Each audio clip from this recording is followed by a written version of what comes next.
Okay, now let's look the most. Now let's look the two situation while we are calculating oxidation state.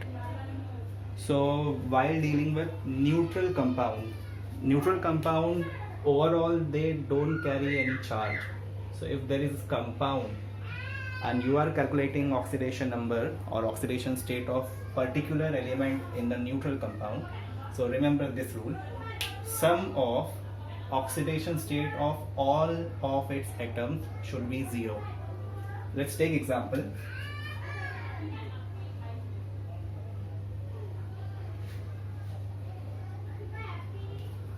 This is a neutral compound because overall there is no charge, so overall charge of this entire all atoms in that will be, the overall charge will be equal to 0. No charge above, nothing is written, so the charge will be 0. Now how many atoms are there? There are 2 atoms of potassium, 2 atoms of chromium and 7 atoms of oxygen or the oxide ions. So right now there are total 11 atoms, and addition of oxidation state of these 11 atoms will be equal to 0. So the formula to write sum of oxidation state is 2 atoms of potassium plus 2 atoms of chromiums are also there, 2 ions or 2 atoms of chromium, and 7 oxide ions, so 7 times of oxides, and this all these atoms, their net sum of oxidation number is equal to 0. For neutral compound, sum of oxidation number is 0, but when there are ions carry some charge. We can have polyatomic ions having many atoms or monoatomic ion. So polyatomic ions, if there are the polyatomic ion like bicarbonate ion HCO3, and you can see some minus is written above, which is its charge. So there are totally 1 hydrogen, 1 carbon and 3 oxygen atoms, and the overall addition of all oxidation states should be equal to the charge. Minus means it is minus 1, so the minus 1 charge is addition of oxidation state of all the ions. So here 1 hydrogen plus 1 carbon plus 3 oxides, and this sum will be equal to the overall charge, which is equal to minus 1. So while calculating oxidation state, these two situations are very important. If the neutral compound is there, addition of oxidation state of all atoms 0. If ion is there, addition of oxidation state of all the atoms will be equal to the charge, whichever charge may be given. Like sulfate, in sulfate SO4, overall charge is minus 2. So it means that when I add oxidation state of 1 sulfur atom and 4 oxygen atom, so overall 6 atoms will add their oxidation state, and the value will be equal to minus 2. 1 sulfur and 4 oxygen, and overall addition will be up to minus 2. So this is how we should look at the sum of oxidation state. Now let's deal with one numerical to calculate oxidation state.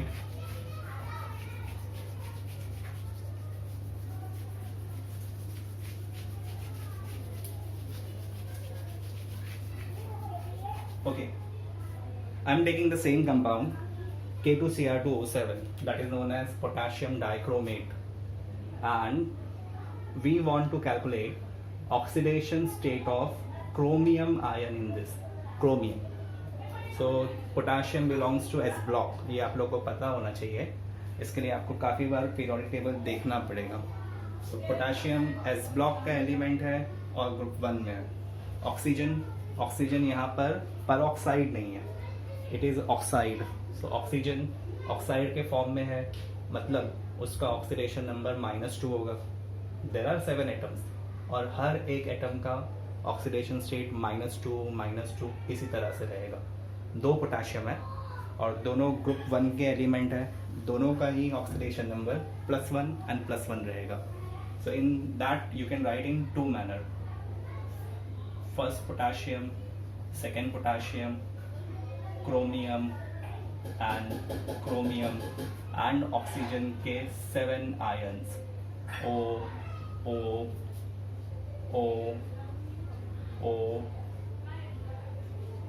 O, ये कितने हो गए? 5, 6 और 7. ये 0 नहीं है, they are oxygens.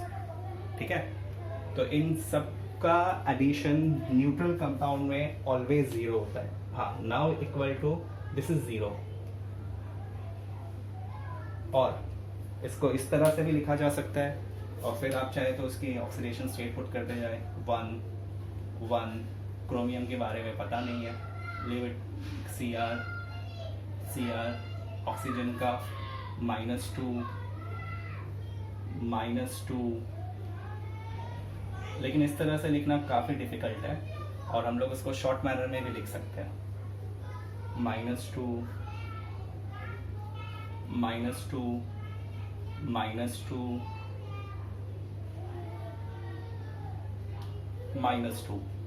And overall thing is equal to 0. Now जब आप ये सब कुछ ऐड करेंगे तो ये 2 हो जाएगा, और ये -2 टोटल 7 बार है, -14 आएगा. So it will be 2 plus chromium will be 2 atoms of chromium, and -2 will be -14 equal to 0. So 2 chromium का कंबाइन ऑक्सीडेशन स्टेट आएगा 12. 2 क्रोमियम एटम्स का ऑक्सीडेशन नंबर 12 है, और एक ही एटम, एक क्रोमियम एटम का ऑक्सीडेशन नंबर आएगा +6.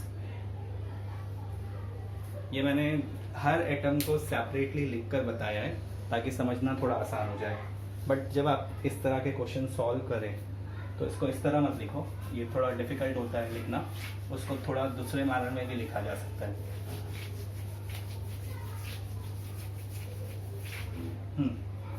सो शॉर्ट वे में इसमें टोटल 11 आइटम्स हैं. 2 पोटाशियम, 2 क्रोमियम और 7 ऑक्साइड. ठीक है, एंड इन सब का ऑक्सीडेशन नंबर का सम आएगा 0 because it is overall neutral. No charge about neutral compound. And potassium के हर एटम की वैल्यू 1 होती है. क्रोमियम एटम्स की वैल्यू हम लोगों को पता नहीं है, which we are finding. Oxygen oxides ions की वैलेंसी और ऑक्सीडेशन स्टेट -2 होता है. So finally it will be equal to 2 chromium -14 equal to 0. And दोनों क्रोमियम का total oxidation state charge and sign के साथ +12 है, और एक सिंगल क्रोमियम आयन का oxidation state along with sign +6 है. एक और न्यूमेरिकल मैं ले रहा हूँ पॉलीएटॉमिक आयन का. Suppose sulphate ion SO4, overall charge है 2-. इसमें सल्फर का ऑक्सीडेशन स्टेट कैलकुलेट करना है, तो किस तरह से करेंगे? 1 सल्फर एटम और आयन +4 ऑक्सीजन और ऑक्साइड आयन, एंड किसी भी पॉलीएटॉमिक आयन में total addition of oxidation state equal to charge तक जाता है. So it is -2. सल्फर का वैल्यू हम लोगों को फाइंड आउट करना है. ऑक्साइड्स आयंस, खुद हर ऑक्साइड आयन -2 का होता है, यहाँ पर 4 है, and again -2. So now you can see sulfur 4 times of -2 will be 8 minus equal to -2. अब ये -8 उस तरफ शिफ्ट करो तो सल्फर का जो एक एटम है उसका ऑक्सीडेशन स्टेट आएगा +6.